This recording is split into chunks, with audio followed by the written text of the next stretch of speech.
My parents ignored me every Christmas until I purchased a Manor. They arrived with a locksmith and a fake lease to take it, but they had no idea I had packed the dark house with cops and reporters waiting for them to force the door open. Can you imagine being so utterly, completely forgotten by your own family that you eventually just stopped trying? I mean, what if the ultimate revenge wasn't just walking away, but making them crash and burn right on your doorstep, caught in their own web of lies? Because let me tell you, that's exactly what happened to me. My name is Claire Lopez. I'm 35, and for most of my life, I felt like a ghost haunting my own family. I'd become a statistician of my own misery, meticulously calculating the probability of parental affection with the same cold, analytical detachment I used in my job at high-end risk and compliance. In my profession, we deal in the currency of liability and exposure. We tell massive corporations which corners they can cut without the whole structure collapsing. It requires a certain numbness and ability to look at potential disaster and just see paperwork. It was a skill set I'd unknowingly been honing since I was 7 years old. That was the first year my parents, Graham and Marilyn, forgot to set a place for me at the Christmas dinner table. They called it an accident. A frantic mother, a distracted father, and my younger brother Derek, the golden child who demanded every ounce of oxygen in the room. I still remember sitting on the stairs, clutching a plastic reindeer, watching them feast and laugh. When they finally noticed me an hour later, the excuse was flimsy. "We thought you were napping. You're so quiet, we just lost track." I accepted it. I was 7, and their approval was my only currency. But the accidents kept happening. They became a tradition as reliable as the tree or the stockings. I was forgotten when they booked plane tickets for a family vacation to Aspen when I was 16. Forgotten when they planned a graduation dinner for Derek, but somehow missed my own ceremony 2 years prior. The forgetting wasn't a lapse in memory. It was a weapon. A silent, brutal way of telling me exactly where I stood in the Caldwell family hierarchy. I was the safety net, the one they called when Derek crashed his car and needed bail. Or when Graham needed a signature on a loan because his credit was leveraged to the hilt. Oh, they remembered me perfectly when they needed something. It was only when it came time to give love or space, or even a simple meal, that my existence became hazy to them. Last year, though, that was the breaking point. The night the numbness finally hardened into something sharp, something useful. I'd driven 4 hours through a blinding sleet storm to get to their house in Connecticut. It was December 24th. I hadn't been invited, but I hadn't been uninvited either. That was the gray area where we lived. I assumed like a fool that family was the default setting. I pulled my sedan into the driveway, my trunk filled with gifts I'd spent 2 months' salary on. The house glowed with that warm amber light you see in greeting cards. I could see silhouettes moving inside, hear music. My coat was heavy with freezing rain when I walked to the front door. I looked through the side pane. They were all there. Graham holding court by the fireplace with a scotch. Marilyn laughing, her head thrown back, wearing the diamond earrings I'd bought her the year before. Derek with his newest girlfriend, and a dozen other relatives and friends. The table was set. Candles lit. There was no empty chair. I knocked. The sound seemed to kill the music instantly. When Marilyn opened the door, she didn't look happy to see me. She looked inconvenienced. She held a glass of wine against her chest, as if to shield herself from my intrusion. "Oh, Claire," she said. "We thought you were working. You are always working." She didn't step aside to let me in. She stood in the doorway, blocking the warmth while the sleet hit my face. Behind her, I saw Graham glance over, see me, and immediately turn his back to refill his drink. They hadn't forgotten I existed. They had just decided their perfect family portrait looked better without me in the frame. I didn't yell. I didn't cry. I just handed her the bag of gifts, turned around, walked back to my car, and drove 4 hours back to my empty city apartment. That was the night I realized hoping for them to change was a liability I could no longer afford. In my line of work, when a client refuses to mitigate a risk, you drop them. So this year I dropped them. The preparation took 11 months. It was a forensic dismantling of my previous life. I changed my phone number, routing the new one through 3 different servers. I set up a post office box 40 miles away. I scrubbed my social media, vanishing from the digital world as thoroughly as I had vanished from their dinner table. I instructed HR at High-End to flag any external inquiries about me as security threats. And then I bought the house. A manor in Glen Haven, a town that smelled of pine needles and old money that had long since stopped flaunting itself. It was an architectural beast, built in the 1920s, with 2-foot thick stone walls and iron gates that groaned like dying animals. It wasn't a cozy house. It was a fortress. I bought it for $1.2 million. I didn't even use my name. I formed a limited liability company called Nemesis Holdings, paying the filing fees in cash. I hired a lawyer who specialized in privacy trusts. On the deed, the owner was a faceless entity. To the world, and specifically to Graham and Marilyn Caldwell, Claire Lopez was a ghost. I told no one. Not my few friends, not my colleagues. That silence. It was the most expensive, most delicious thing I had ever bought, and I savored every second of it. Now it's December 23rd. The air in Glen Haven is sharp enough to cut glass. I'm standing at the end of the driveway, looking up at my house.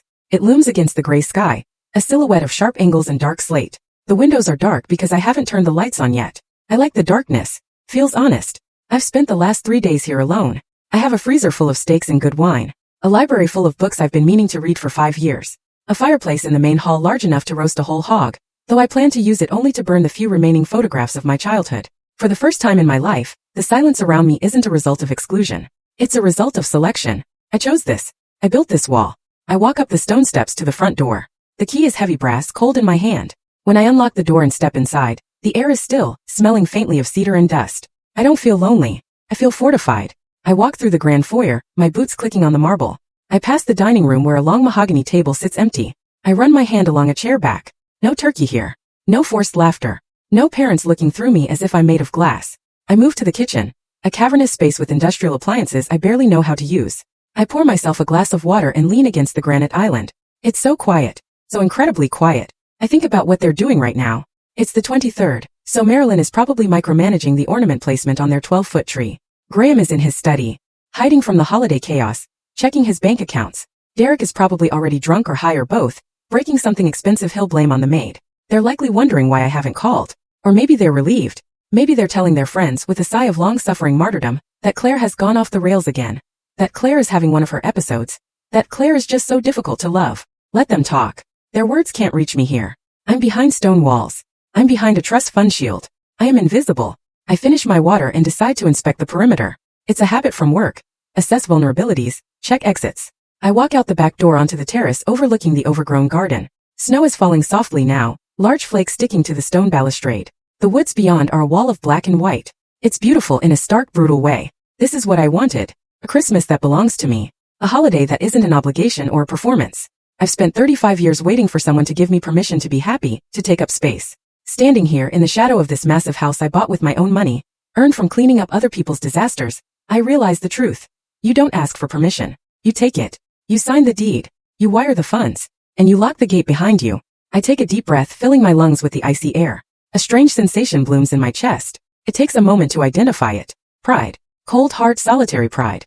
I turn to go inside, planning to light the fire in the library and open a $300 Cabernet. I'm going to sit in a leather chair and read until my eyes burn. I'm going to sleep until noon. I'm going to exist loudly and unapologetically in this empty house. And then I hear it. Faint at first, carried on the wind that whips down the valley. The low, steady hum of an engine. I freeze, my hand on the doorknob. This road is a dead end. No neighbors for 2 miles. The only reason to be on this road is if you're coming here. I wait. The sound grows louder. It's not the rattle of a delivery truck or the high whine of a sedan. It's the heavy, throaty rumble of large vehicles. SUVs. Expensive ones. I step back into the shadow of the doorway, my heart kicking a sudden violent rhythm against my ribs. I check my watch. 4 in the afternoon. The light is failing fast. The sound gets closer, crunching over the packed snow of the private drive. I move through the house, keeping the lights off, and go to the front window in the foyer. The heavy velvet drapes are drawn, but I pull back the edge just an inch. Through the iron bars of the main gate, I see headlights cutting through the gloom. Not one pair. Two. 2 black SUVs slow down and come to a halt right in front of my gate. They sit there for a moment, engines idling, exhaust pumping gray clouds into the winter air. Then the doors open. I watch as a man steps out of the first car. Even from this distance, even through the falling snow, I know the shape of that coat. I know the arrogant tilt of that head. It's Graham. My stomach drops. Not with fear but with a sudden hot rage. How did they find me? I covered every track. I sealed every leak. Then a second figure emerges from the passenger side. Marilyn. She's wrapped in fur, looking up at the house, not with awe but with a critical, possessive squint. And from the back seat of the second car, Derek stumbles out, looking at his phone. But it's the fourth person who makes my blood run cold. A man in blue coveralls gets out of a white van that has pulled up behind the SUVs. He walks around to the back of his van and pulls out a heavy red toolbox. He walks toward the gate, not tentatively but with purpose. He approaches the electronic keypad of my gate, the one I coded myself just yesterday. Graham points at the gate. The man in coveralls nods and pulls out a drill. They didn't come to knock. They didn't come to ring the bell. They brought a locksmith. They are not here to visit. They are here to break in. I let the curtain fall back into place. The silence of the house is no longer peaceful. It is the silence of a held breath before the scream. I step back from the window and for the first time in a year, I feel that old familiar feeling of being small. But then I look at the deed to the house, sitting on the hall table. I look at the security panel on the wall. They think I am the daughter who waits on the stairs for scraps. They think this is a family dispute. I reach into my pocket and pull out my phone. I don't call them.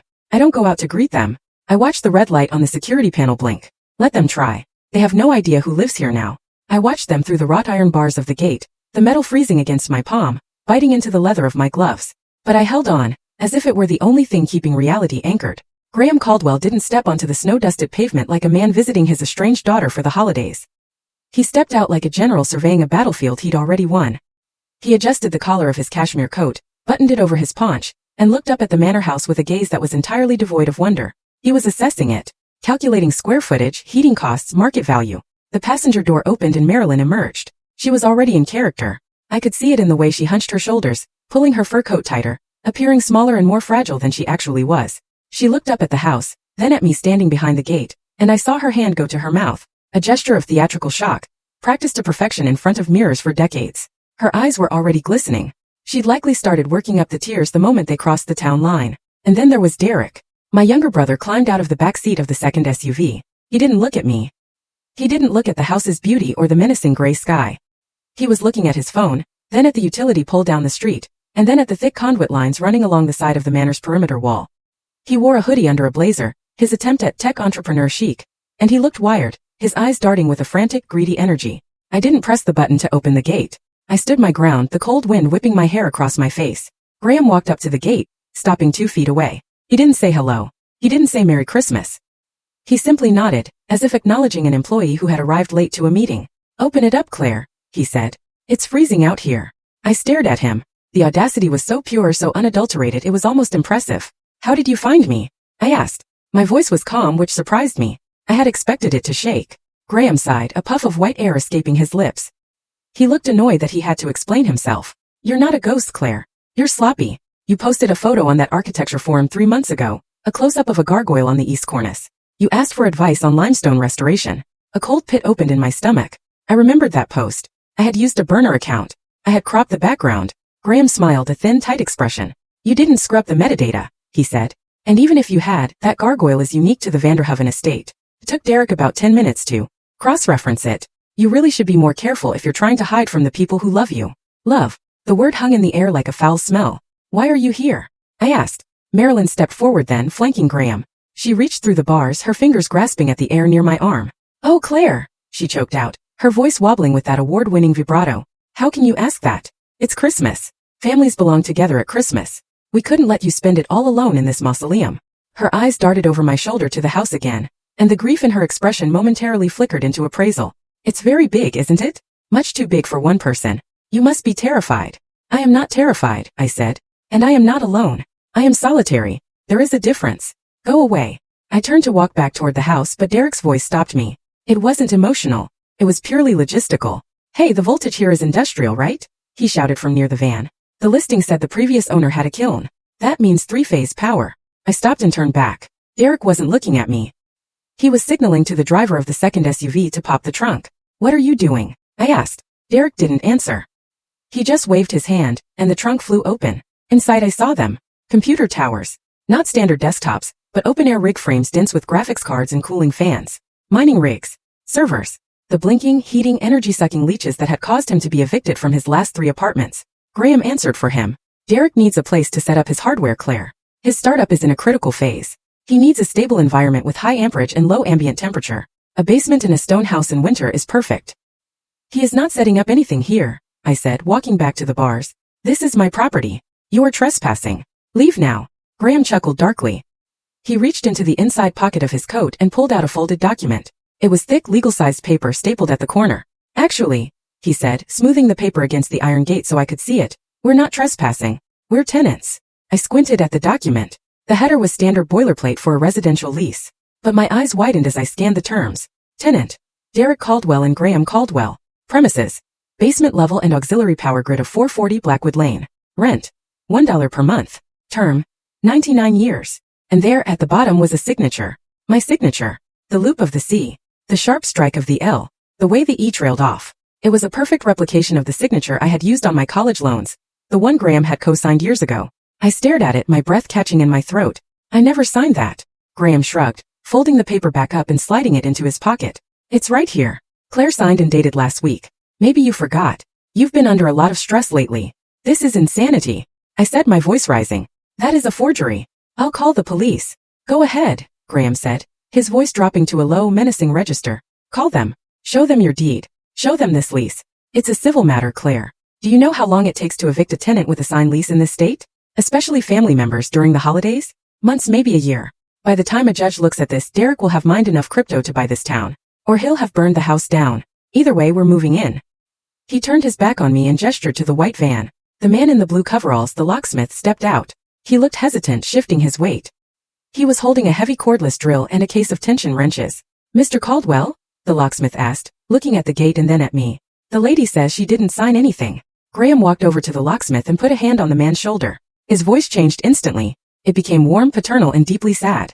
"I'm so sorry you have to see this, son," Graham said, shaking his head. "My daughter, she's having an episode. She's struggled with mental health issues for years. She goes off her medication. She disappears. She buys these strange places and locks herself in. We're just trying to get her home. We have a lease.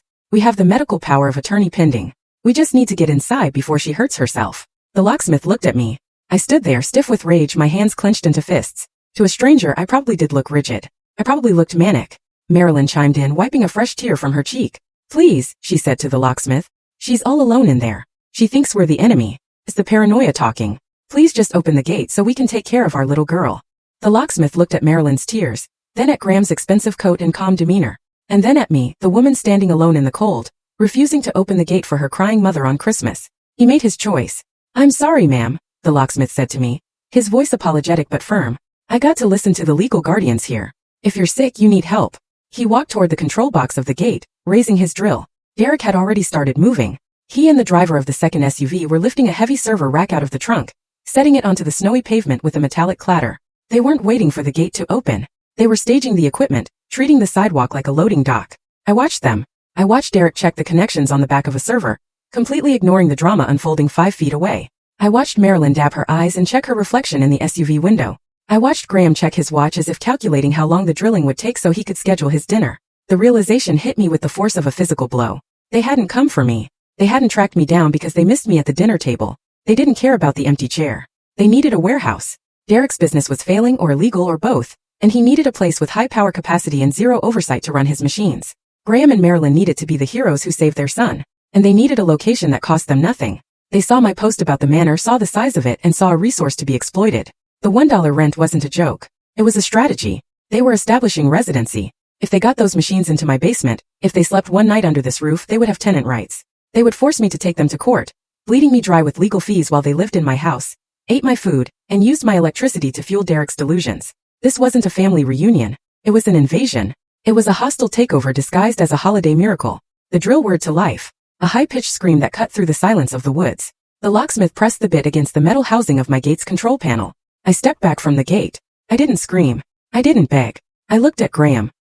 He was watching the drill with a satisfied smirk. He thought he had one. He thought the paper in his pocket was a shield that could deflect anything I threw at him.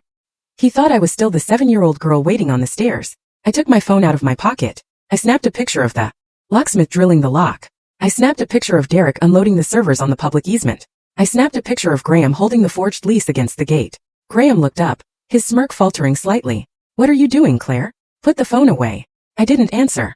I turned around and started walking back toward the heavy oak front doors of the manor. "Where are you going?" Marilyn called out, her voice sharpening, the concerned mother mask slipping for a fraction of a second. "Claire, come back here."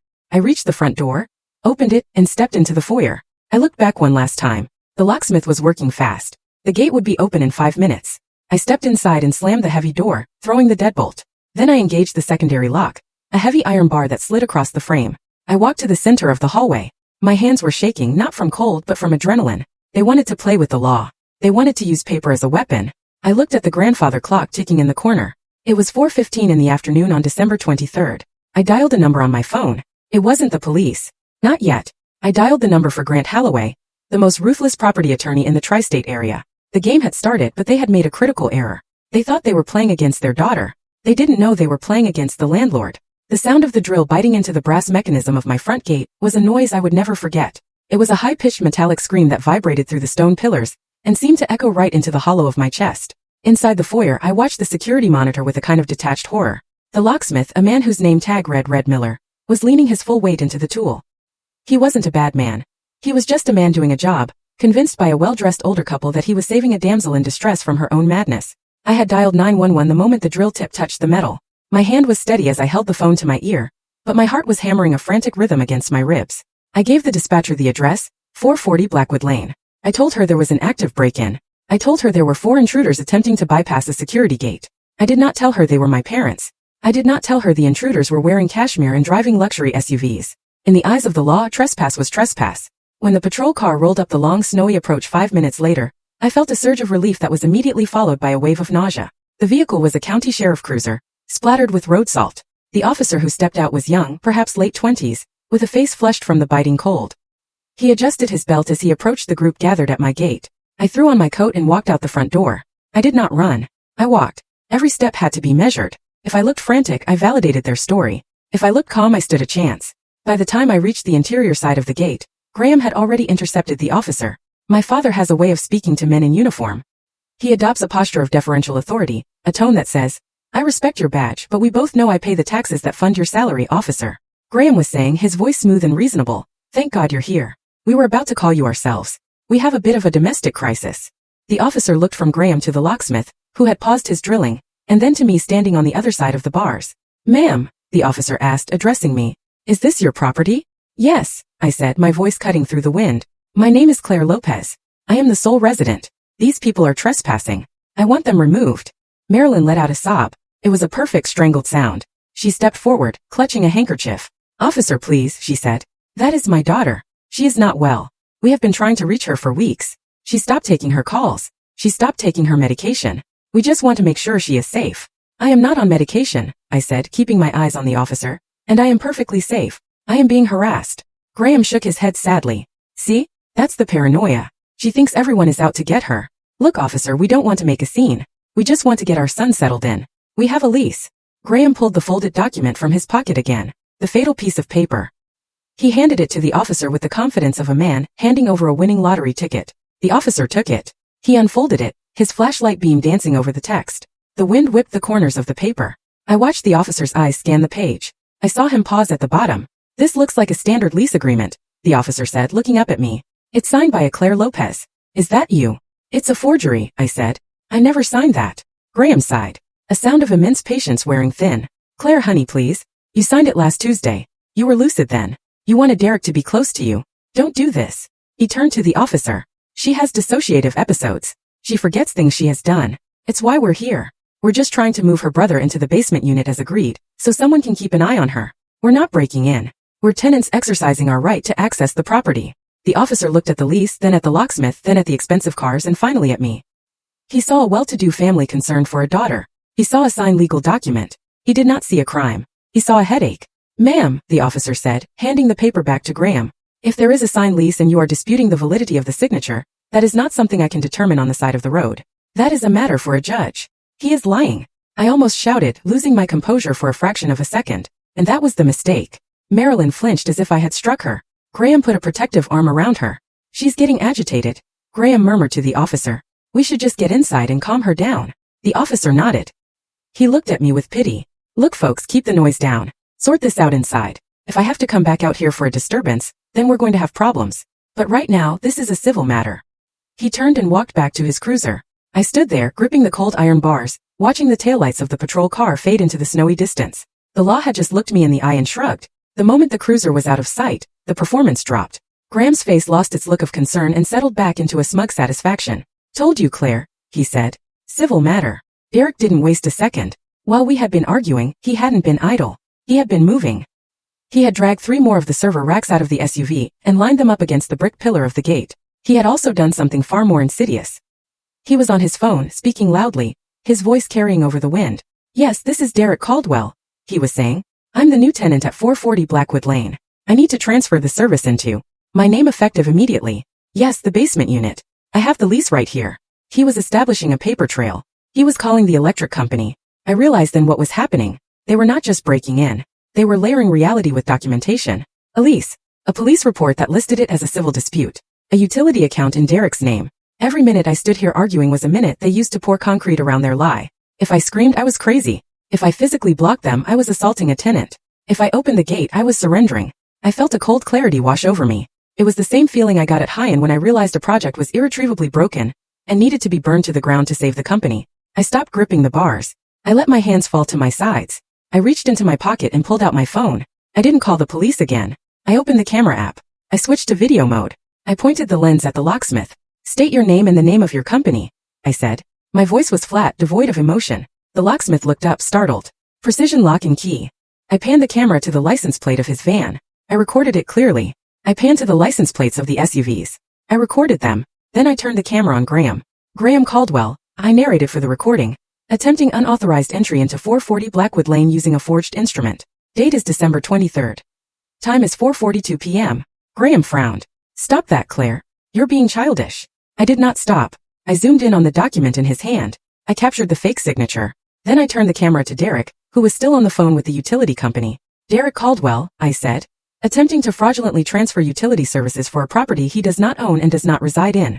Derek flipped a middle finger at the camera. I captured that too. I was building a file. In my world, the person with the best documentation wins. They were playing a game of emotional manipulation and physical intimidation. I was about to play a game of liability. Open the gate, Claire, Graham said, losing his patience. The officer said we can come in. The locksmith is going to drill it anyway. You're just costing yourself money. I lowered the phone but kept it recording. I looked Graham in the eye. You are right, I said. The officer said it's a civil matter. That means he won't arrest you for entering, but it also means he won't arrest me for what I do next. I turned my back on them. Where are you going? Marilyn shrieked.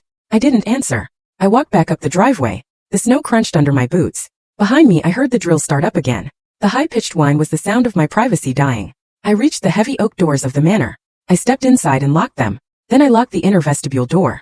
Then I went to the keypad on the wall and armed the internal motion sensors. I walked into the library. It was dark, illuminated only by the gray light filtering through the tall windows. I sat down at the heavy mahogany desk I had bought at an auction 3 days ago. I opened my laptop. I created a new folder on the desktop. I named it Incident December 23rd. I uploaded the video I had just taken. I uploaded the photos from earlier. They were going to get through the gate. It would take the locksmith maybe 10 minutes. Then they would drive up to the house. They would try the front door. They would find it locked. They would probably have the locksmith drill that too. They would get inside. They would haul their servers into the basement. They would unpack their bags in the guest rooms. They would open my wine and sit on my furniture and congratulate themselves on handling the Claire situation. They thought they had won because they had forced their way in. They thought possession was 9/10 of the law. But they had forgotten what I do for a living. I don't fight in the street. I fight in the fine print. I picked up my phone again. My hands were perfectly steady now. The rage had distilled into something potent and clear. I scrolled through my contacts until I found the name I needed. Grant Holloway. He wasn't a family lawyer. He was a shark who specialized in high-stakes property litigation and corporate hostile takeovers. He cost $600 an hour and he was worth every penny. I pressed call. It rang once, twice. A gravelly voice answered. It was holiday week, but men like Grant never really stopped working. Grant, it's Claire Lopez, I said. Claire, Grant said, his tone shifting to professional curiosity. I thought you were off the grid enjoying the new fortress. The fortress has been breached, I said. I looked at the monitor on my desk. I could see the gate swinging open. The 2 SUVs were rolling through. The invasion had officially begun. My parents and my brother have just entered the grounds. They have a forged lease with my signature on it. The local police declared it a civil matter and left. They are bringing in industrial mining equipment. There was a silence on the other end of the line. A heavy, thoughtful silence. Then I heard the sound of a chair squeaking, as if Grant was sitting up straighter. A forged lease? Grant asked. And they're moving in? Yes, I said. They are claiming tenancy. Okay, Grant said. That is bold. Stupid but bold. Do you want me to file for an emergency eviction? No, I said. An eviction takes too long. They know that. They want to drag this out for months. Then what do you want? Grant asked. I watched on the screen as Graham stepped out of his car in front of my house. He looked up at the windows claiming his prize. I want to destroy them, Grant. I want to use every zoning law, every preservation ordinance, and every clause in the trust agreement to crush them. I want them to regret the day they learned to spell my name. I heard a low chuckle on the other end of the line. Music to my ears, Grant said. Send me everything you have. I hung up the phone. Downstairs, I heard the heavy thud of a fist pounding on the front door. Claire, open up. Stop being dramatic. Graham's voice muffled by the thick oak. I didn't move. I sat in the dark library, the glow of my laptop screen illuminating my face. Now, I whispered to the empty room. Now it's their turn. The heavy oak door vibrated against my back. On the other side, Graham was pounding with the flat of his hand, a rhythmic, demanding thud that sounded less like a knock and more like ownership asserting itself. I could hear the high-pitched whine of the drill starting up again. The locksmith was attacking the deadbolt. They were seconds away from breaching the sanctuary I had spent my life savings to secure. I stood in the dim foyer, my phone pressed to my ear, my heart beating with a cold, hard precision. Grant, I said. They're at the door. The locksmith is drilling. Put me on speaker, Grant Holloway said. His voice was gravel over velvet, the sound of a man who ate conflict for breakfast. And opened the door. Open it. I asked. Trust me, Grant said. Do you see the police officer? I asked. He left. He didn't leave far, Grant said. I just called the dispatch supervisor and explained the situation. He should be rolling back up your driveway right now. Open the door, Claire. Let's end this. I took a deep breath. I reached out and unlocked the secondary internal latch. Then I turned the heavy brass knob. The door swung open. Graham stumbled forward, his fist midair caught off. Balanced by the sudden lack of resistance, Marilyn was standing behind him, shivering in her fur, her face a mask of tragic suffering. Derek was behind them, filming with his phone, a smirk plastered on his face. The locksmith was on his knees, drill in hand, looking up with guilt written all over his face. "Claire!" Graham shouted, regaining his composure. He straightened his coat. "Finally! You're making this incredibly difficult for everyone."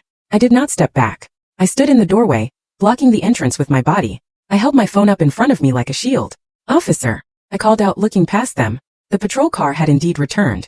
It was idling silently behind the two black SUVs, its lights flashing red and blue against the gray dusk. The young officer was walking toward us, looking annoyed and tired. "I thought I told you folks to settle this inside," the officer said, his hand resting on his belt. "They are breaking in, officer," I said, "and my lawyer would like a word." I tapped the speaker icon on my phone and held it out. "Who is this?" Graham demanded, looking at the phone with disdain. "This is Grant Holloway," Grant's voice boomed from the tiny speaker. It was loud enough to cut through the wind. "I represent the Glen Haven Preservation Trust." Graham laughed, a short, dismissive bark. "We don't care about your trust. We have a lease signed by the owner." "Officer," Grant continued, ignoring my father completely, "please ask Mr. Caldwell to show you the lease again. Specifically, look at the name of the landlord." The officer looked at Graham, who, looking irritated, pulled the folded paper from his pocket. "It's signed by Claire Lopez," Graham said, thrusting it toward the officer. "My daughter. The woman standing right there. She owns the house. She leased the basement to us." "Officer," Grant said, his voice dropping an octave, becoming dangerous, "I want you to verify the deed of the property located at 440 Blackwood Lane. You can do it on your dispatch computer, or I can email you the certified copy right now." The officer looked at me, then at the phone. "Hold on," he said. He pulled out his radio. "Dispatch, run a property check on 440 Blackwood. Need the listed owner." We waited. The wind howled around the corners of the manor. Marilyn wrapped her arms around herself. "Claire, stop this," she hissed. "You're embarrassing us." The radio crackled. "Dispatch to Unit 4. Property owner is listed as the Glen Haven Preservation Trust. Tax ID number 45990. The officer frowned. He looked at the lease in Graham's hand. Then he looked at me. Grant's voice came through the phone again, sharp as a razor. "Claire Lopez does not own that house, officer. The Glen Haven Preservation Trust owns it. Miss Lopez is merely the court-appointed administrator and resident trustee. She has no legal authority to lease any portion of that property to a private party for commercial cryptocurrency mining. Even if that signature were real, which it is not, the contract is invalid from the start. You cannot lease what you do not own." I watched the realization wash over Graham's face. It was slow, like a stain spreading on fabric. He looked at the paper in his hand, then at me. "But you bought it," he stammered. "You said you bought a manor." "I bought a controlling interest in a trust," I said, my voice steady. "For privacy. And for protection. Furthermore, officer," Grant continued, delivering the final blow, "since the lease is a forgery attempting to gain access to corporate property, this is no longer a domestic civil dispute. This is attempted corporate fraud and criminal trespass. The Glen Haven Preservation Trust does not have a family relationship with Mr. Caldwell. We are requesting you remove these individuals from the premises immediately, or we will be filing charges against your department for aiding and abetting a felony." The officer's demeanor changed instantly. The family dispute gray area had vanished. He was now dealing with a black and white property crime involving a corporate entity.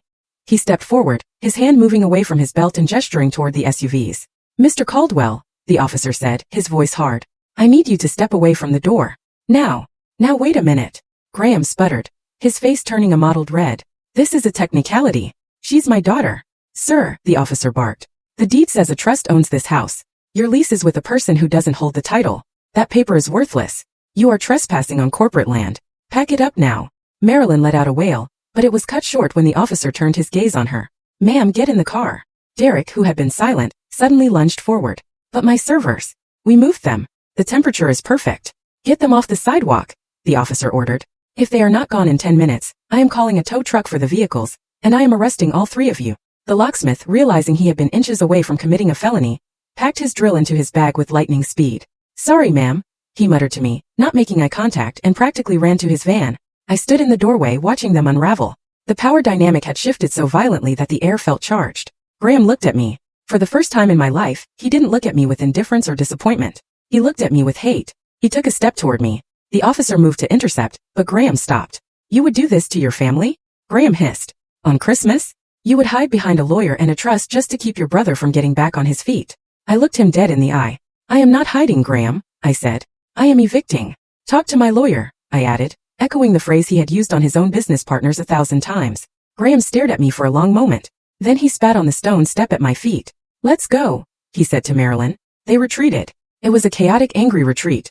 Derek was cursing, shoving the heavy server racks back into the trunk of the SUV, scratching the paint in his haste. Marilyn was weeping loudly, asking the empty air what she had done to deserve such a cruel child. Graham was on his phone, likely yelling at his own lawyer, who was probably telling him exactly what Grant had just said. I watched them until the last door slammed. I watched the taillights flare red as they reversed down the drive. The officer waited until they were through the gate before he gave me a curt nod and followed them out. I was alone. I let out a breath I felt like I had been holding for 20 years. My knees felt weak. I leaned against the doorframe, closing my eyes. "I did it," I whispered. Grant was still on the phone. "Are they gone?" "Yes," I said. "They are gone." "Good," Grant said. "I'll draft a cease and desist order tonight and have it served to their home address tomorrow morning. Lock the door, Claire, and check the perimeter." I hung up. I pushed the heavy door shut and threw the deadbolt. The sound of the lock clicking into place was the most satisfying sound I had ever heard. I turned to walk back into the main hall, and then the lights went out. It wasn't just a flicker. It was a hard, instant death of every bulb in the house. The hum of the refrigerator in the kitchen died. The security panel by the door went dark. The boiler in the basement groaned and fell silent. Total, absolute darkness. I stood frozen in the pitch-black foyer. The silence was sudden and heavy. I pulled out my phone and turned on the flashlight. The beam cut through the dusty air. I walked to the window. Outside, down at the edge of the property where the main utility pole stood, I saw the taillights of the second SUV, Derek's SUV, pausing for just a second before speeding away. I knew exactly what had happened. Derek hadn't just been looking at the power lines earlier. He had been casing them. He knew where the external disconnect was. On his way out, in a fit of petty vindictive rage, he had pulled the main breaker, or worse, smashed the box. I walked to the thermostat. The display was blank. The house, built of stone and vast empty spaces, was already beginning to hold the chill. The heat was gone. The security cameras were down. The electric gate was frozen in the open position. I was alone in a 4,000 square foot manor in the middle of a snowstorm with no heat, no light, and the front gate wide open to the world. I wrapped my coat tighter around myself. I could feel the cold seeping up through the floorboards. Felt familiar. It felt like every Christmas Eve I had spent in my apartment, staring at a phone that never rang. It felt like the coldness of their dining room when they looked right through me. They couldn't stay, so they made sure I couldn't stay comfortably either. They wanted to punish me. They wanted me to freeze. They wanted me to be scared in the dark so I would come crawling back to them, begging for forgiveness, begging to be let back into the warmth of their toxic circle. I shined the flashlight on my breath, which was already misting in the air. I did not call an electrician. It was Christmas Eve. No one would come. I did not cry. I walked into the library. I found the candles I had bought, thick, heavy pillars of beeswax. I lit them one by one, the room filled with flickering, dancing shadows. I went to the fireplace. I stacked the dry oak logs I had prepared. I struck a match and watched the kindling catch. The fire roared to life, casting a golden glow over the leather books and the dark wood paneling. It was primitive. It was cold, but it was mine. I sat down at the desk. My laptop had 4 hours of battery life left. I tethered it to my phone's hotspot. I opened the folder I had created earlier. Incident December 23rd. I looked at the files, the video of the locksmith, the photo of the forged lease, the recording of Graham claiming ownership. They thought this was over because they had left. They thought cutting the power was the final word. A petty vandalism to show they still had power over me. They were wrong. I created a new subfolder. I named it Utility Sabotage. I typed a note to Grant. Add malicious destruction of property and endangerment to the list. Derek pulled the mains on his way out. Temperature is dropping. I am staying. I hit send. Then I opened a blank document. I stared at the blinking cursor. I began to type. Not a legal brief. Not a diary entry. I began to type a timeline. December 23rd, 1600 hours. Trespass initiated. December 23rd, 1645. Forgery presented to law enforcement. December 23rd, 1710. Utility sabotage confirmed. I looked at the fire. The flames reflected in the dark window glass. "Merry Christmas, Claire," I said to the empty room. I cracked my knuckles. I had plenty of battery life and I had a lot of work to do. The temperature in the library had dropped to 48 degrees by the time the sun began to bleed a pale, watery light through the heavy velvet curtains. I hadn't slept. I'd spent the night feeding the fire with the methodical precision of a machine, burning through the stack of oak logs I had intended to last a week. I was wrapped in 2 blankets, my breath pluming in the air like dragon smoke. But my mind was sharp. It was the kind of clarity that comes from adrenaline and cold, a hyper-awareness of every creak in the old house and every vibration of the phone on the desk. At 8:15 a.m. the phone finally rang. It wasn't a local number. It was a 1-800 number. The caller ID read, Regional Power and Electric. I picked it up on the first ring. "This is Claire Lopez," I said. "Good morning, Miss Lopez." A chipper, automated-sounding voice replied. "This is Sarah from customer service. We are calling to verify the transfer of service request for 440 Blackwood Lane. We just need a final voice authorization to finalize the switch to the new account holder." I sat up straighter, the blankets falling from my shoulders. I did not request a transfer, I said. I am the account holder. The account stays in my name. There was a pause on the other end, the sound of typing. Oh, I see. Well, we have a request here. Submitted online at 4:30 this morning. It's requesting the service be moved to a Mr. Derek Caldwell. The application has all the requisite verification data. My blood ran cold. Colder than the room. Verification data? I asked. What data? Well, the representative said, hesitant now. He provided the social security number associated with the property file, the mother's maiden name, and the previous 2 addresses on file for the primary resident. It all matched our records for you. That's why the system flagged it for a quick approval. I closed my eyes. Of course he had it. Or rather, she had it. Marilyn kept a fireproof box in her closet. It contained the birth certificates, the social security cards, the vaccination records, and the old report cards of both her children. I had asked for my documents years ago when I moved out, and she had claimed she couldn't find them, that they were lost in a move. I had been forced to order duplicates from the state, but they weren't lost. She had kept them. She had kept my identity in a box, ready to be handed over to her golden boy the moment he needed a boost. She had given him my social security number so he could steal my electricity. Cancel the request, Sarah, I said, my voice deadly calm. That is a fraudulent application. Derek Caldwell does not reside here. He has no legal claim to this property. If you switch that service, I will sue your company for facilitating identity theft. Okay, ma'am, I am flagging it now, the representative said, her cheerful demeanor gone. We will lock the account, but if he has your full information. I know, I said. I will handle it. I hung up. I did not scream. I did not throw the phone. I opened my laptop. The battlefield had shifted. Yesterday it was a physical invasion at the gate. Today it was a paper war. They were trying to erase me from my own life bit by bit. I went to the website for Equifax first, then Experian, then TransUnion. I initiated a total credit freeze on all 3 bureaus. It cost me nothing but 10 minutes of typing, but it slammed the door on any loans, credit cards, or utility accounts Derek might try to open in my name. Then I went to the federal government's identity theft portal. I filed a report. I listed my brother as the perpetrator. I listed my mother as the accomplice who provided the sensitive data. I detailed the attempt to transfer the utilities. When I hit submit, the site generated a recovery plan and, more importantly, an official FTC case number. I wrote that number down on a sticky note and stuck it to my laptop screen. That number was a shield. The next time the police tried to tell me this was a civil matter, I would give them a federal case number for felony identity fraud. But the assault wasn't just financial. It was reputational. My phone pinged. Then it pinged again. Then it started vibrating continuously. Picked it up. I had 6 missed calls from numbers I didn't recognize. I had 12 text messages from relatives I hadn't spoken to in a decade. Claire, how could you? One read. Your mother is distraught. Call her, read another. I opened the Facebook app. I hadn't posted in years, but I still had the account to monitor public sentiment for work. There it was. Shared by my Aunt Linda, my cousin Sarah, and 3 of Marilyn's Bridge Club friends. Marilyn had posted a photo. It was a picture of me from 5 years ago, looking tired and pale after a bout of the flu. In the photo I looked unhinged, disheveled. The caption was a masterpiece of weaponized victimhood. Please pray for our family this Christmas, Marilyn wrote. We drove all the way to Glen Haven to surprise our daughter Claire with gifts and love. We found her in a dark, empty mansion, completely out of touch with reality. She refused to let us in. She refused to let us help her. She even called the police on her own father and brother, who were just trying to fix her heater. We stood in the snow for hours begging her to let us help, but she has shut us out. We are heartbroken. Mental illness is a silent thief. Please, if anyone knows how to reach her, tell her we love her and we just want her to be safe. It had 140 likes. The comments were a river of toxic sympathy. So ungrateful, wrote a woman named Beatrice. After all you have done for her. Kids these days have no respect, wrote a man I didn't know, leaving her parents in the snow. Shameful. Stay strong, Marilyn.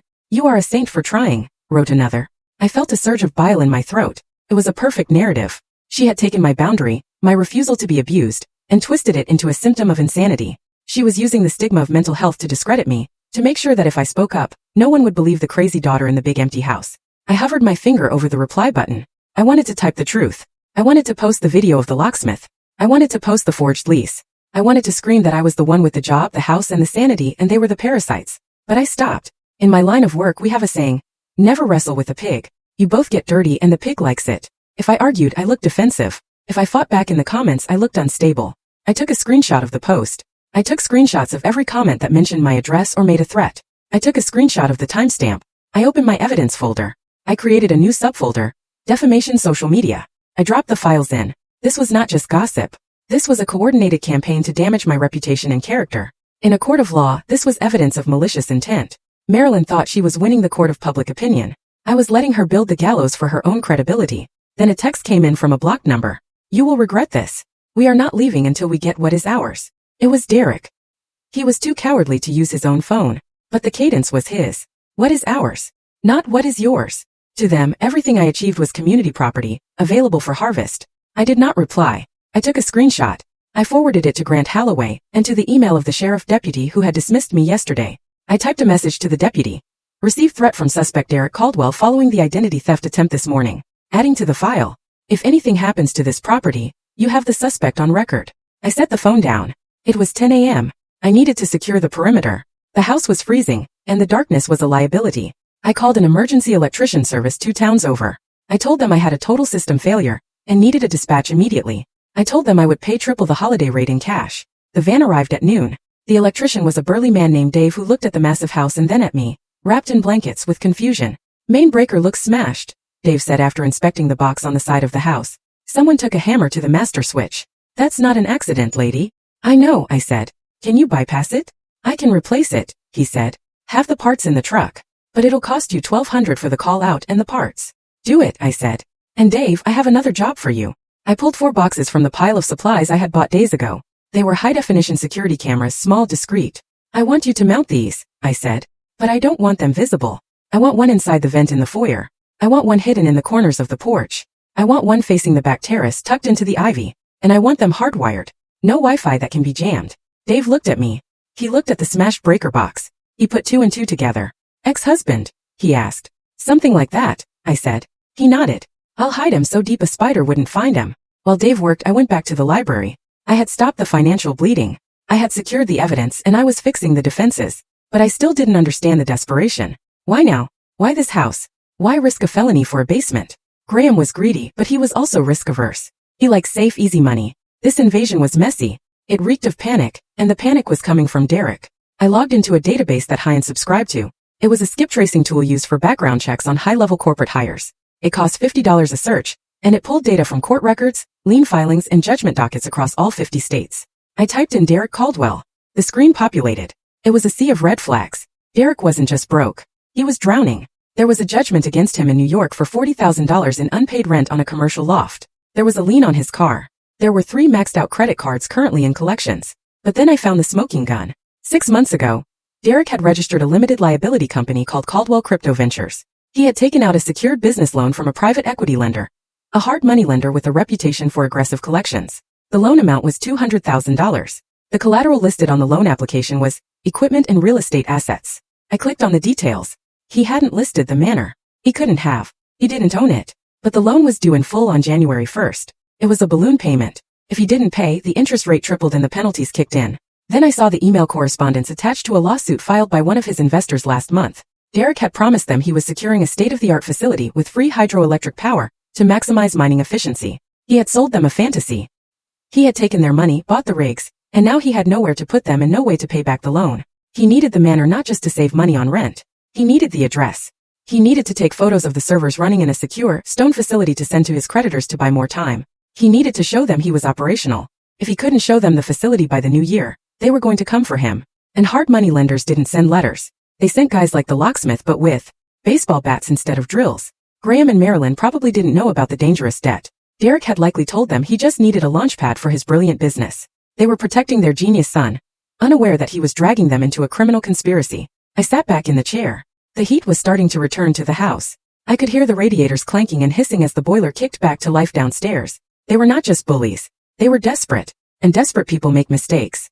I looked at the timeline I had written. Identity theft, fraudulent lease, utility sabotage, harassment, and now loan fraud. I could give all of this to the police. I could hand it to Grant and he could bury them in court for the next 5 years. But that wasn't enough. Marilyn wanted to play the victim in the public square. She wanted to tell the town of Glen Haven that her daughter was a monster who left her family out in the cold. She wanted to use the community's pity as a weapon. I looked at the invitation list for the local historical society's annual Christmas mixer. I had found it on the desk when I moved in. The previous owner had been a member. I wasn't going to hide in the dark anymore. I picked up my phone and called Grant. Is the power back on? He asked. Yes, I said. And I know why they're doing it. Derek owes $200,000 to sharks. He needs the house to prove he's solvent. Grant whistled. That explains the forgery. He's cornered. Grant, I said. I want to file the restraining order, but I don't want it served by a process server in a cheap suit. How do you want it done? He asked. I want it served publicly, I said. Marilyn went on Facebook and told the world I was crazy. She invited the whole town to judge me. So I think the whole town deserves to know the truth. I paused, looking out the window at the snow-covered lawn. I'm going to host a party. A party? Grant asked, his voice skeptical. You just bought the place. You have no furniture. I have a house, I said. And I have a story. I'm going to invite the people who matter. The neighbors, the preservation board, the people Marilyn is trying to manipulate. And when they come back, I said. Because they will come back tonight. I want an audience. I could hear Grant smiling through the phone. You're not just fighting back, Claire. You're setting a stage. Exactly, I said. If they want a drama, I'll give them a finale. But this time, I'm writing the script. The battlefield of small-town politics is often more vicious than a corporate boardroom, primarily because the stakes aren't just money. They're history and aesthetics. Glen Haven was a town that valued its appearance above its morality. It would tolerate a quiet scandal, but it would never tolerate an eyesore. This was the leverage I needed. My family was trying to play the concerned relatives card, but they had forgotten where they were standing. They were standing in a historic preservation district, a place where painting your front door the wrong shade of red could result in a fine of $500 a day.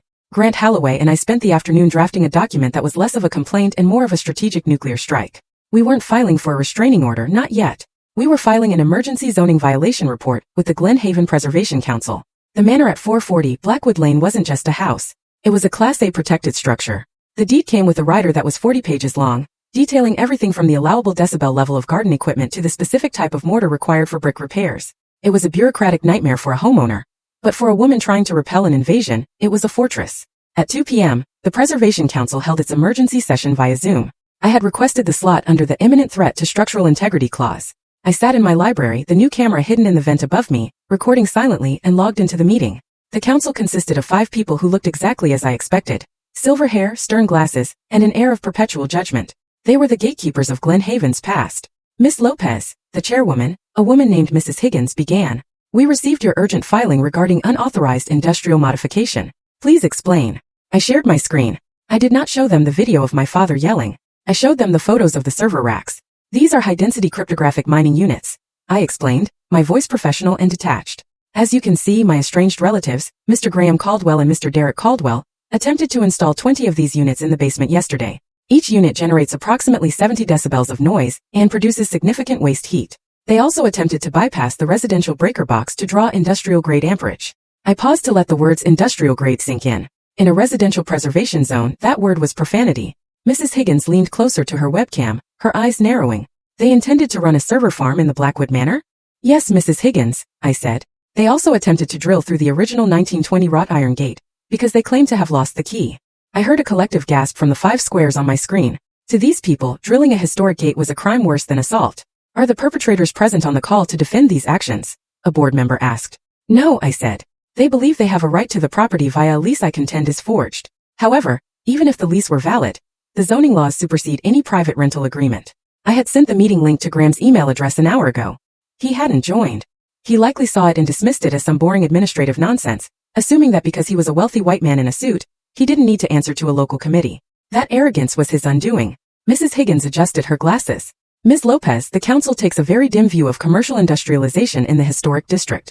The heat generation alone could damage the limestone foundation. The noise pollution would violate the neighborhood covenant. The council voted unanimously in 4 minutes. They issued an immediate cease and desist order against Graham and Derek Caldwell. The order prohibited the installation, operation, or storage of any industrial computing equipment on the premises. It also prohibited any unauthorized modification to the electrical grid or the physical structure of the gate. But the kicker was the fine structure. Any violation of this order, Mrs. Higgins read into the record, will result in a penalty of $1,000 per day, per violation, retroactive to the first reported incident. Furthermore, the council authorizes the immediate involvement of local law enforcement to prevent damage to a protected heritage site. It was perfect. It wasn't a family dispute anymore. Now, if Derek plugged in a single server, he wasn't just annoying his sister. He was attacking the town's heritage. Thank you, council, I said and ended the call. I immediately forwarded the digital order to 3 recipients. First, the local police department dispatch. I added a note. Please attach to the file for 440 Blackwood Lane. Any attempt by the Caldwells to access the property with this equipment is now a violation of municipal zoning law. Second, the Regional Electric Company. Attached is a court-ordered prohibition on transferring service to Derek Caldwell. Any authorization of service transfer will be considered aiding in the violation of a preservation order. Third, to Grant Holloway. We have the leverage. It is official. Now Derek was trapped. He couldn't move the rigs in without bankrupting himself with fines.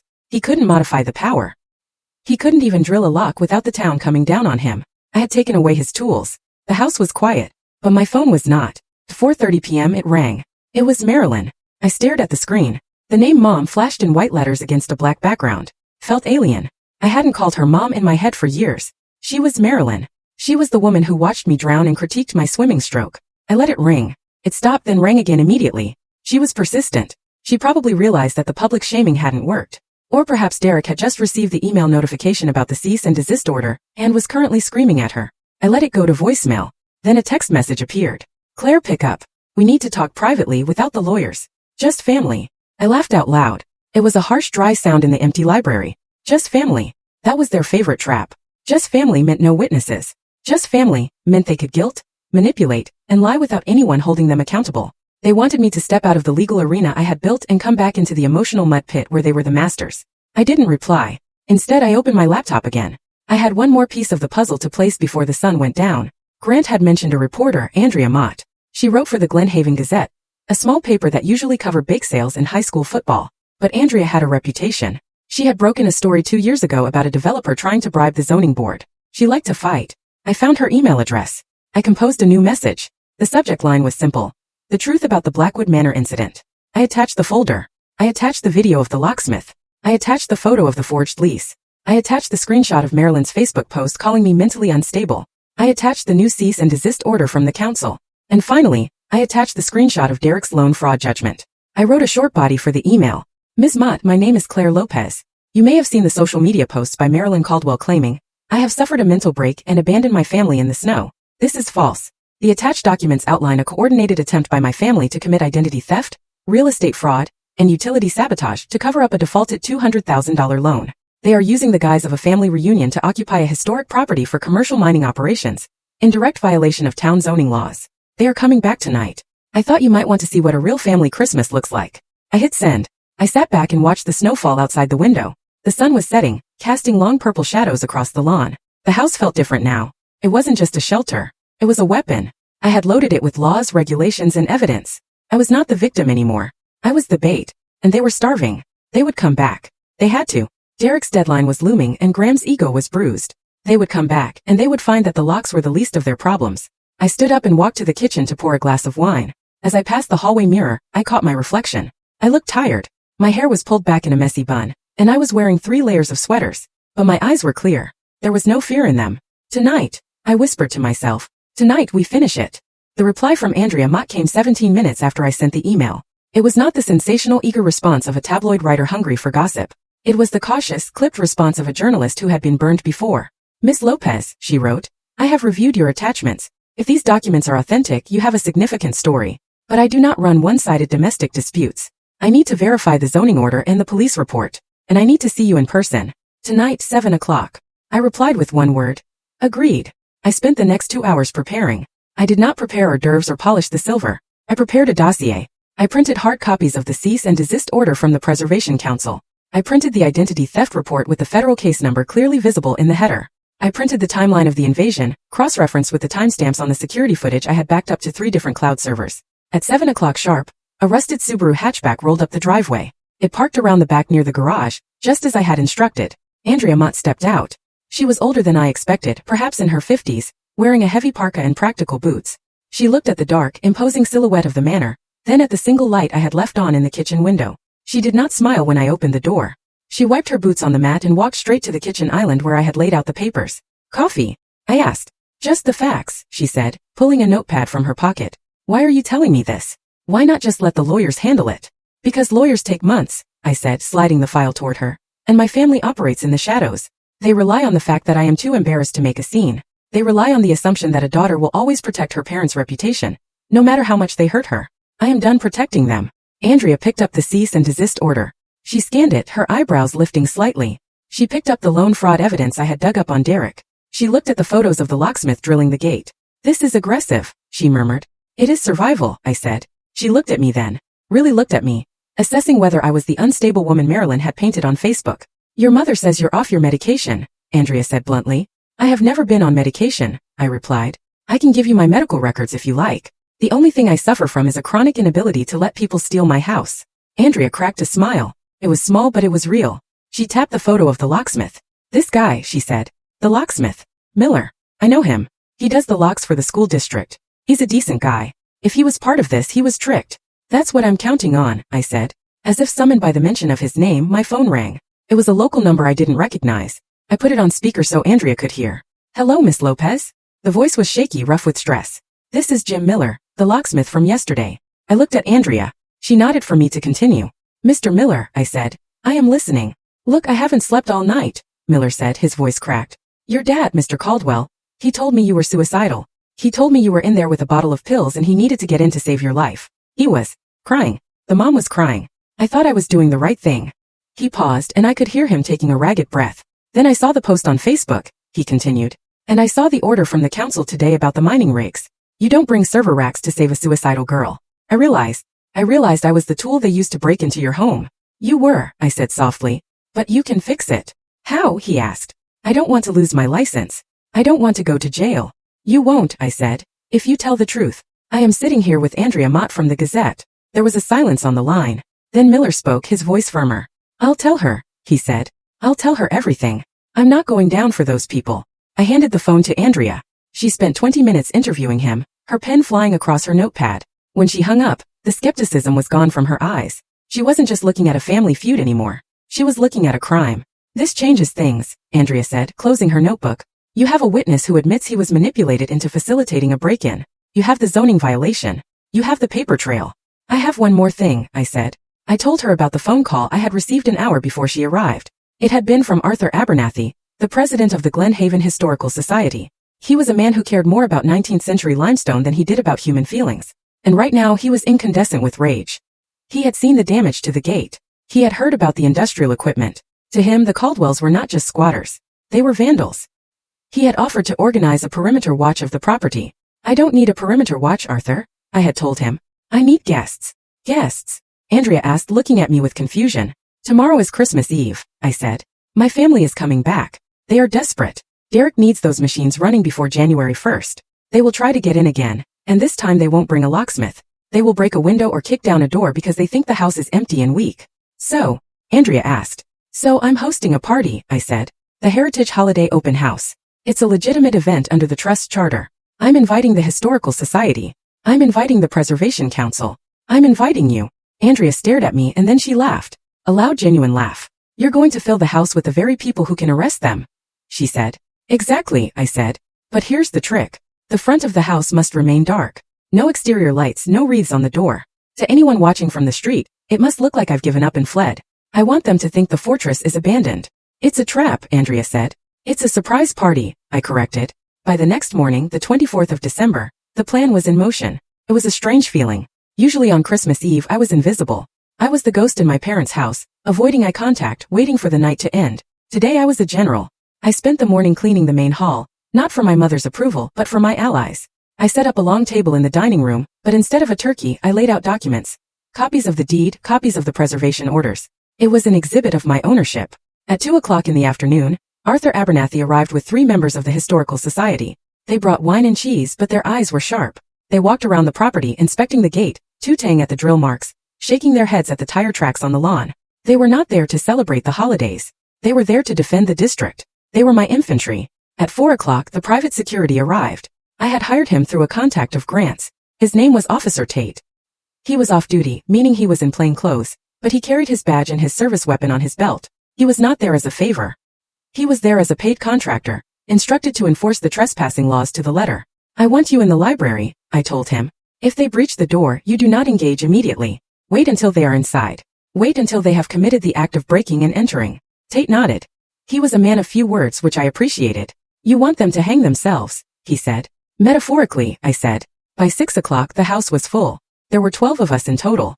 Andrea Mott sat in the kitchen, her laptop open, ready to record. Arthur Abernathy and his cohorts were in the parlor, admiring the original crown molding and drinking the expensive wine I had bought. Jim Miller, the locksmith, had even shown up, looking sheepish and holding a fruitcake as a peace offering. He sat by the back door, ready to identify Graham the moment he walked in. But the house was silent. I had given strict orders. No music, no loud laughter. We kept the heavy velvet drapes drawn tight. From the outside, Blackwood Manor was a black hole. The windows were dark. The porch light was off. The snow on the front steps was undisturbed. To any observer, it looked like the heat was still off. It looked like the crazy daughter had retreated to a hotel or a hospital, leaving the prize unguarded. I stood in the foyer in the shadows of the grand staircase. I was wearing a black dress, simple and severe. I wasn't wearing it for them. I was wearing it for me. I looked at the Christmas tree I had set up in the corner of the great hall. It was a live spruce 12 feet tall, smelling of winter and sap. I hadn't put any of the family ornaments on it. No macaroni stars made by Derek in kindergarten. No fragile glass baubles handed down from Marilyn's grandmother. I had decorated it with white lights and simple crystal icicles. It was cold, elegant, and strong. For 35 years, Christmas had been a performance of a happy family that didn't exist. It had been a minefield where I had to tiptoe around their egos, their neglect, their sudden biting criticisms. I touched a branch of the tree. The needles were sharp against my fingertips. This year I wasn't tiptoeing. I had built a wall. I had built it out of strangers who cared more about the law than my parents cared about me. I had built it out of paper and ink and zoning codes. Grant Holloway texted me at 6:30. I am on standby. Phone is on loud. Good luck, Claire. I put the phone in my pocket. I looked around the room at my strange motley collection of guests. A reporter, a guilt-ridden locksmith, a group of elderly preservationists, a hired gun. They were not my family, but tonight they were my people. They were the witnesses to my reality. At 7 o'clock, the motion sensor on the front gate pinged my phone. The house went deathly still. In the parlor, Arthur Abernathy put down his wine glass. In the kitchen, Andrea Mott hit the record button on her voice memo app. Officer Tate stepped out of the library and stood in the shadows of the hallway alcove. I walked to the window and peered through the crack in the curtain. A car was moving slowly down the street. It didn't have its headlights on. It was prowling. It was a rental truck this time, a large boxy moving truck. They weren't just bringing the servers. They were bringing furniture. They were planning to move in fully. The truck paused at the gate. I saw a figure jump out. It was Derek. He didn't bother with a keypad this time. He had a pair of bolt cutters. I watched as he snapped the chain I had draped across the gate earlier that day. It was a dummy chain meant to look pathetic and easily defeated. He cut it. The gate swung open. The truck rolled through. I turned back to the room. My heart was pounding, but it wasn't the erratic rhythm of panic. It was the heavy, powerful beat of a gavel coming down. Get ready, I whispered to the darkness. The truck rumbled up the drive. The engine cut. I heard car doors slam. I heard muffled voices. Just break the window near the latch, I heard Derek say. It's cheaper to replace glass than a lock. Do it quick. Graham's voice hissed. It's freezing. I stood in the center of the foyer, my hands clasped in front of me. I waited for the sound of shattering glass. I looked at the tree one last time. The white lights twinkled in the gloom. Merry Christmas, Mom and Dad, I thought. Welcome to the open house. The house was breathing. That was the only way I could describe it. For decades, Blackwood Manor had stood empty, a hollow shell of limestone and oak. But tonight it felt alive. It was holding its breath, just as I was, waiting for the infection to return so it could finally be purged. I stood in the library, which I had converted into a temporary command center. The heavy velvet curtains were drawn tight, blocking any spill of light onto the snowy lawn outside. On the desk, my laptop screen was split into a grid of 6 distinct feeds. The night vision cameras that Dave, the electrician, had installed so discreetly, were working perfectly. They painted the world outside in shades of ghostly green and sharp, high-contrast black. I could see the individual snowflakes drifting down onto the driveway. I could see the tire tracks from the rental truck that Derek had driven earlier, now filled with fresh powder. I could see the iron gate, currently standing open where he had cut the chain, looking like a broken jaw. Inside, the atmosphere was a surreal blend of a cocktail party and a stakeout. The air smelled of expensive Merlot, beeswax candles, and the faint nervous perspiration of my guests. I had asked everyone to keep their voices down, and they had complied with a solemnity that bordered on religious. In the parlor, Arthur Abernathy sat in a high-backed wing chair, swirling a glass of red wine. He was looking at the original crown molding with a critical eye, occasionally whispering to Mrs. Higgins about the tragic state of the plasterwork. They were not just neighbors, they were the jury. They represented the history of Glen Haven, the very thing my family was coming to defile. They were insulted personally by the presence of industrial servers in a preservation district, and their indignation was a palpable force in the room. Jim Miller, the locksmith, sat on an ottoman near the fireplace. He looked miserable. He had not touched the wine I offered him. He kept wringing his hands, looking at the door, then at me, then back at the door. He was the penitent sinner here to confess. I needed him to be uncomfortable. His guilt was the fuel that would burn down Graham's narrative of the concerned father. And then there was Andrea Mott. She had positioned herself in the corner of the dining room where the shadows were deepest. She had a clear line of sight to the foyer, but remained almost invisible to anyone entering from the front door. Her laptop was open, the screen dimmed to the lowest setting. She was typing notes, her face illuminated only by the faint blue glow. She had told me she would remain neutral, that she was here to observe, not to intervene. That was exactly what I wanted. I did not need a savior. I needed a scribe. I walked into the foyer, my heels making no sound on the Persian rug I had rolled out to dampen the acoustics. Officer Tate was there, standing in the alcove beneath the stairs. He was leaning against the wall, arms crossed, his eyes closed. He looked like he was sleeping, but I knew he wasn't. He was a coiled spring. Everything good? He whispered without opening his eyes. We are ready, I said. I checked the time on my watch. It was 7:15 in the evening. Outside, the wind was picking up, rattling the window panes in their frames. It was a perfect Christmas Eve storm, the kind that usually drives people to huddle around fires with their loved ones. But my loved ones were not huddling. They were hunting. I walked to the small table I had set up near the front door. On it lay a single sheet of paper. It was heavy cream-colored cardstock. The header read "Notice of No Trespass," printed in bold black letters. Beneath it, in legal language drafted by Grant Holloway, was a declaration that Graham, Marilyn, and Derek Caldwell were permanently barred from the premises of 440 Blackwood Lane, and that any entry would be considered a criminal act under State Penal Code Section 198. I ran my finger over the paper. It was sharp. It was a shield and a sword combined. I went back to the library and looked at the monitors again. Nothing. Just the snow and the wind. The waiting was the hardest part. In my job at Hyen, I often had to wait for days after flagging a compliance violation before the regulator swept in. I knew the rhythm of the calm before the crash. But this was different. This was personal. My stomach was a knot of cold tension. But my hands were steady. I had rehearsed this scenario in my head 1,000 times since yesterday. I knew every line I would say. I knew every move they would make. They were predictable because they were entitled. They believed the world owed them understanding. They believed that because they shared my DNA, they owned my property. That arrogance made them sloppy. At 7:28 p.m., the motion sensor on the outer perimeter triggered. A small red light blinked on my screen. I leaned in. On camera 2, which covered the bend in the driveway, a shape detached itself from the darkness. It was a vehicle, a large dark SUV. It was moving at a crawl, barely 5 miles an hour, and its headlights were off. I felt a surge of adrenaline, cold and electric. They were sneaking in. They were not coming as guests. They were not coming as family members dropping by for a holiday visit. They were coming like thieves, prowling in the dark to avoid detection. I picked up my phone and typed a single message to the group chat I had set up with the people in the other rooms. Target in sight. Silence. The murmuring in the parlor stopped instantly. The scratching of Andrea's typing ceased. The house plunged into a heavy, expectant silence. I watched the screen. The SUV rolled past the open gate. It did not stop. It continued up the long, winding drive, the tires crushing the snow with a soft crunching sound that the microphones picked up clearly. Then a second vehicle appeared behind it. The rental truck. They had brought the cavalry. The SUV came to a halt in the circular turnaround in front of the main steps. The engine cut out, but the doors did not open immediately. They were sitting there watching the house. I could imagine the conversation inside the car. Graham would be telling everyone to stay calm. Marilyn would be checking her makeup in the visor mirror, preparing her face for the performance of the distraught mother. Derek would be checking his phone, anxious about the time, anxious about his loan sharks. I walked to the front window of the library. I stood behind the heavy velvet curtain, leaving a sliver of space just wide enough for one eye.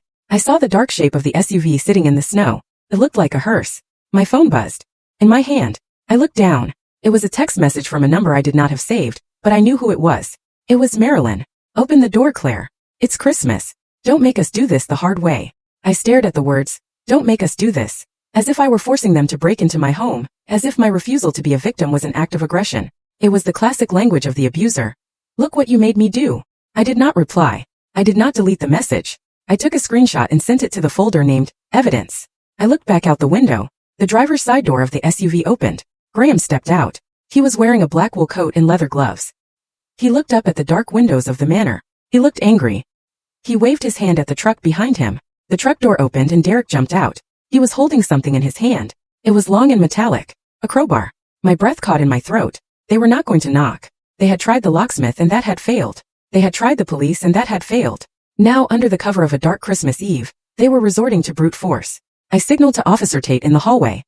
He nodded and moved deeper into the shadows, his hand resting near his hip.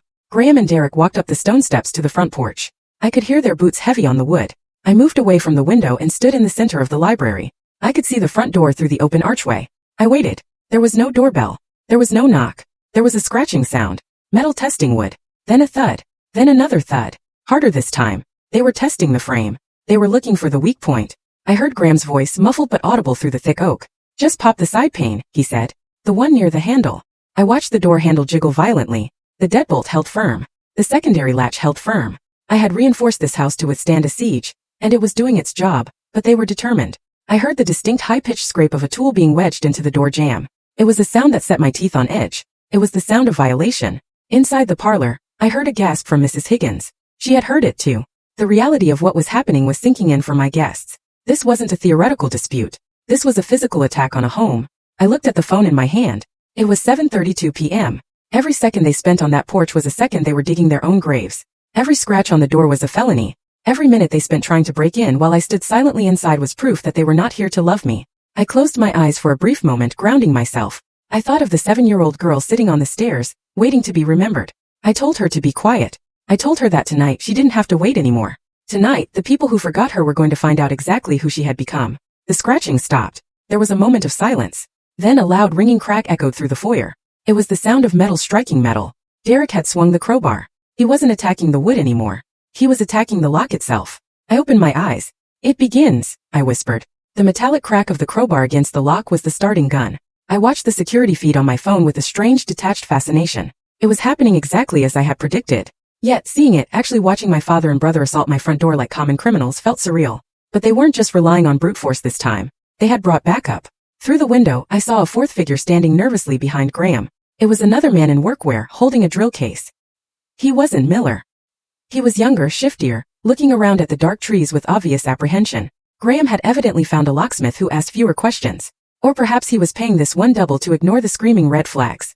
Graham turned to the new locksmith, shouting over the wind, "Drill it." The key broke off in the lock. "We have the deed right here." He waved a sheath of papers in the air. It wasn't the forged lease this time. I zoomed in on the camera feed. It looked like a power of attorney form. They had escalated. They weren't just claiming tenancy anymore. They were claiming I was incompetent. They were trying to seize control of me, not just the house. The new locksmith hesitated. "This doesn't look right, buddy. The lights are all out. Just do your job," Graham roared. His facade of the polite gentleman completely gone. "My daughter is inside and she is not responding. She is a danger to herself. We have medical power of attorney." Marilyn, standing on the bottom step, picked up her cue instantly. She looked up at the dark house and wailed, "Claire, honey, open the door. Mommy is here. We just want to help you." It was a performance worthy of Broadway. She was clutching her chest, her face contorted in practiced agony, but I knew better. I zoomed in on her face. Her eyes were dry. They were scanning the windows, looking for movement, calculating the odds of success. And then there was Derek. He wasn't helping with the door. He was standing back near the porch railing, holding his phone up. The screen was glowing bright in the darkness. He was live streaming. "Hey guys," Derek was saying to his invisible audience, likely the few creditors and crypto bros still following him. "We're here at the family estate. My sister has gone totally rogue. She locked us out on Christmas Eve. But we're not giving up. We're taking back what belongs to the family. Justice for the Caldwells, right?" He panned the camera to Graham, yelling at the locksmith, then to Marilyn, crying. He was building a narrative. He was documenting his own crime and calling it heroism. I signaled to Andrea Mott in the kitchen. She nodded, her pen hovering over her notebook. She was writing down every word. In the parlor, Arthur Abernathy and the Historical Society members were frozen. They were watching the live feed I had cast to the television screen above the fireplace. Their faces were a mixture of horror and disgust. To them, this wasn't just a break-in. It was a desecration of the neighborhood's peace. Outside, the locksmith finally caved. Graham's bullying was effective. The man stepped up to the door and pressed his drill against the deadbolt. The sound of drilling filled the house again, louder this time, vibrating through the wood. But Derek was impatient. He put his phone in his pocket and grabbed the crowbar again. "Forget the drill," Derek shouted.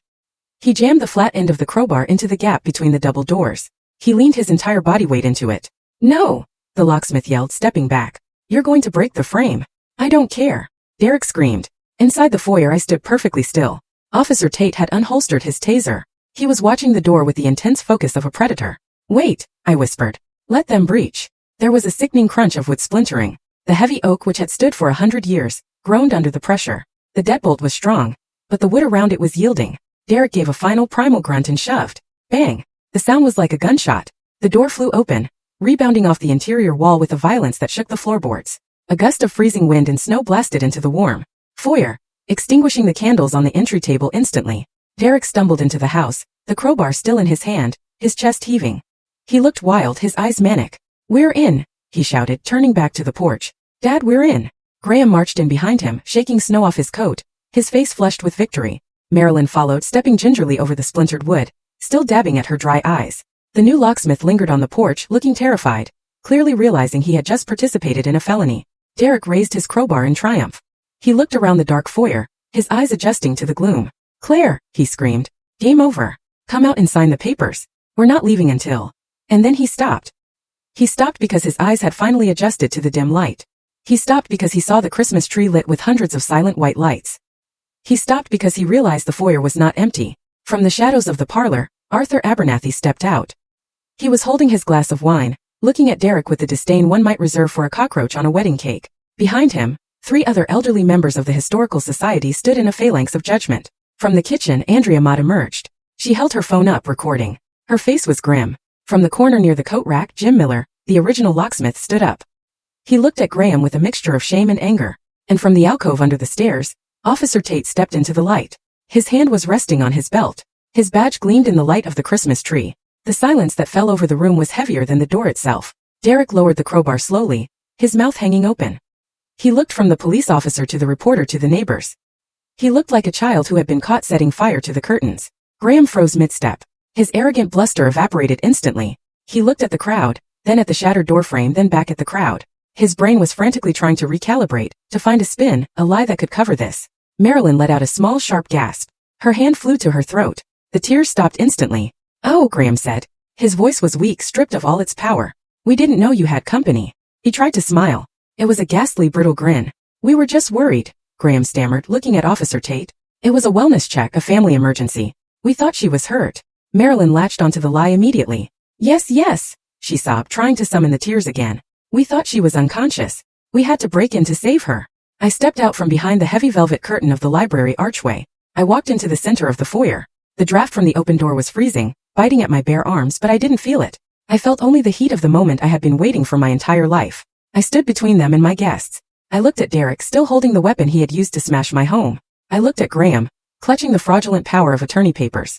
I looked at Marilyn, whose mask was slipping to reveal the terrified narcissist beneath. "You didn't come to save me," I said. My voice was quiet, but in the silence of the hall, it carried like a bell. I held up my phone. On the screen was the footage of Derek streaming his victory speech about taking back what is ours. "You came to rob me," I said. Graham's face went pale. "Claire, please. This is a misunderstanding. Let's go to the kitchen and talk. Just family. Just family," I repeated. I turned to Grant Holloway, who had walked in from the back office where he had been waiting on speakerphone. He was holding a thick file folder. I looked at Graham. "No more talking," I said. I nodded to Grant. "It's time to read the file."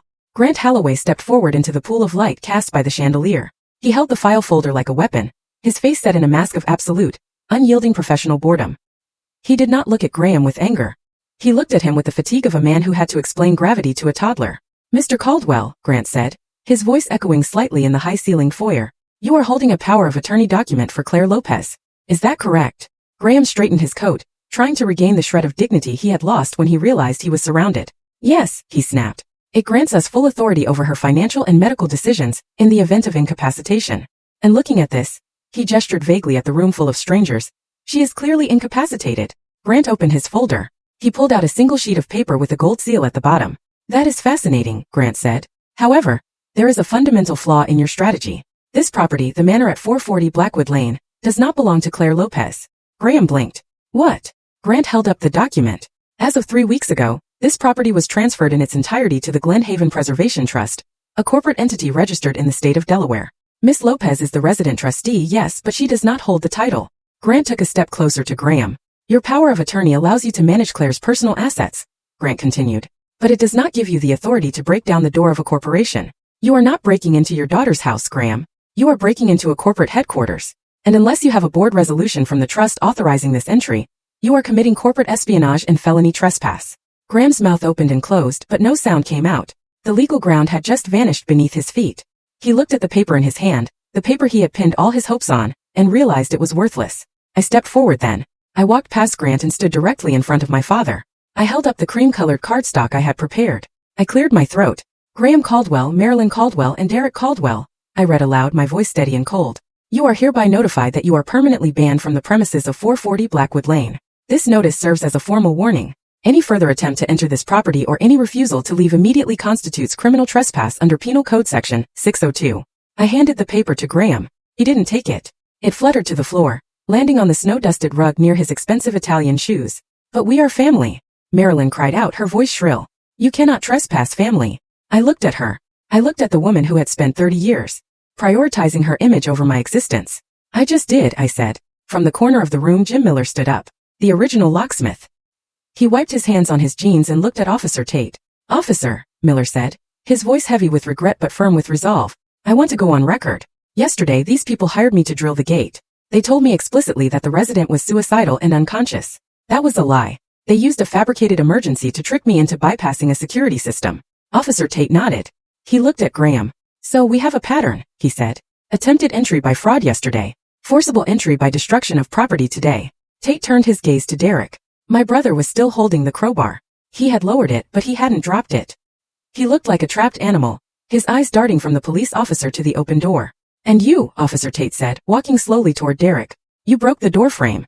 That is felony vandalism. You entered with a weapon. That is burglary. And judging by that phone in your pocket, Tate pointed to the rectangle of light glowing in Derek's jacket. You were broadcasting the whole thing. Derek's hand flew to his pocket. He pulled out the phone. The screen was still active. The comments were scrolling by in a blur. OMG, is that the cops? Dude, you are busted. Delete the stream. Derek fumbled with the phone, trying to end the broadcast, trying to erase the evidence of his own stupidity. Don't touch that. Tate barked. Derek froze. Officer Tate reached out and took the crowbar from Derek's hand. It clattered to the floor with a heavy final sound. Turn around, Tate said. Put your hands behind your back. No, Derek shouted, stepping back. I didn't steal anything. I just came to check the servers. What servers? Tate asked. The ones you were ordered by the Preservation Council to remove yesterday? Derek looked at me. His eyes were wide with panic. Claire, tell him it's a misunderstanding. I'm your brother. I looked at him. I remembered the years of him stealing money from my purse and my parents blaming me for being careless. I remembered him crashing my car and my parents telling me I shouldn't have left the keys out. I remembered him erasing me from the family photos to make space for his trophies. I don't know you, I said. I know a man named Derek who tried to steal my electricity and identity, but I don't have a brother. The handcuffs clicked. The sound was sharp and mechanical. It cut through the tension in the room like a knife. Graham lunged forward. You cannot arrest him. He's a minor. No, he's young. He made a mistake. Officer Tate looked at Graham. He is 28 years old, sir, and you are under arrest too. Me. Graham sputtered. I didn't break the door. I stood right here. You directed him, Tate said. You hired the locksmith. You provided the fraudulent documents. That makes you a co-conspirator. Conspiracy to commit burglary is a felony. Officer Tate pulled a second pair of cuffs from his belt. Turn around, he ordered Graham. Graham Caldwell, a man who had spent his life believing that consequences were things that happened to poor people, slowly turned around. His cashmere coat was bunched up as his wrists were locked together. He looked at me over his shoulder. The hate in his eyes was gone, replaced by a terrified confusion. He genuinely could not understand how the world had flipped so completely. Marilyn was the only one left standing free. She stood in the center of the ruin of her family, her hands trembling. She looked at Derek in cuffs. She looked at Graham in cuffs. She looked at the reporters and the neighbors. She realized there was no one left to hide behind. She turned to me. Her face crumpled. It wasn't the fake, theatrical crying of earlier. It was the desperate, ugly sobbing of a woman who was losing her audience. Claire, she wept. How can you do this? Look at what you have done. You have destroyed this family. I didn't answer. I didn't have to. From the shadows of the dining room, Andrea Mott stepped forward. She held up her phone. Actually, Mrs. Caldwell, Andrea said, her voice cutting through Marilyn's sobs. You destroyed it yourself about 3 days ago. Marilyn looked at the reporter. Who are you? I am the woman you emailed, Andrea said. You sent a tip to the Glen Haven Gazette on December 20th. You claimed that the new owner of the Blackwood Manor was a dangerously unstable woman, and that the community should support the family's efforts to intervene. Andrea scrolled on her phone and turned the screen so Marilyn could see it. You were setting up the narrative before you even arrived, Andrea said. You were planning to have Claire committed or discredited, so you could take control of the property without questions. That is not a wellness check, Mrs. Caldwell. That is a premeditated conspiracy to defraud. Marilyn's face went white. She looked like a ghost. She had thought she was being clever, planting seeds of doubt in the press. She hadn't realized that in a small town the press talks to the people. I was just worried, she stammered, and then I played the final card. I took my phone out of my pocket. I opened the audio file I had recorded yesterday during the chaos at the gate, the one moment Graham had thought I wasn't listening. I pressed play. Graham's voice filled the silent foyer, tiny but unmistakable. We need the address, Marilyn. If Derek doesn't show the investors a facility by the 1st, they are going to break his legs. We just need to get in, set up the rigs, and take the photos. Once we're in, Claire cannot kick us out. We will own the place. The recording ended. The silence that followed was absolute. Derek looked at Graham. You told Mom about the loan sharks? Graham looked at the floor. Marilyn looked at Graham. You said it was just a cash flow problem. You said we were doing this for his future. I looked at them. The triangulation was complete. They were turning on each other. The unit was fractured. Officer Tate spoke into his radio. Dispatch, I need 2 transport units to 440 Blackwood. I have 3 subjects in custody. Burglary, conspiracy, possession of burglary tools. 3. Marilyn asked. Her voice a whisper. Tate looked at her. You sent the emails, ma'am. You are part of the fraud. He didn't handcuff her yet. He likely ran out of cuffs, but he gestured for her to sit on the bench next to the terrified locksmith. The flashing lights of the backup cruisers washed over the walls of the foyer, painting us all in blue and red. The officers arrived. They took Derek first. He was crying now, ugly, heaving sobs, begging me to call the governor, begging me to tell them it was a prank. I watched him go without a flicker of emotion. Then they took Graham. He tried to walk with dignity, but it is hard to look dignified when you are being guided by the elbow by a deputy half your age. He didn't look at me. He looked at the floor. Finally, a female officer approached Marilyn. Marilyn stood up. She looked at me one last time. Her eyes were red. Her makeup smeared. She looked old. "Claire," she whispered. "Please, it's Christmas." I looked at her. I looked at the woman who had forgotten me for 7 years in a row. I looked at the woman who had sat at a warm table while I sat in a cold car.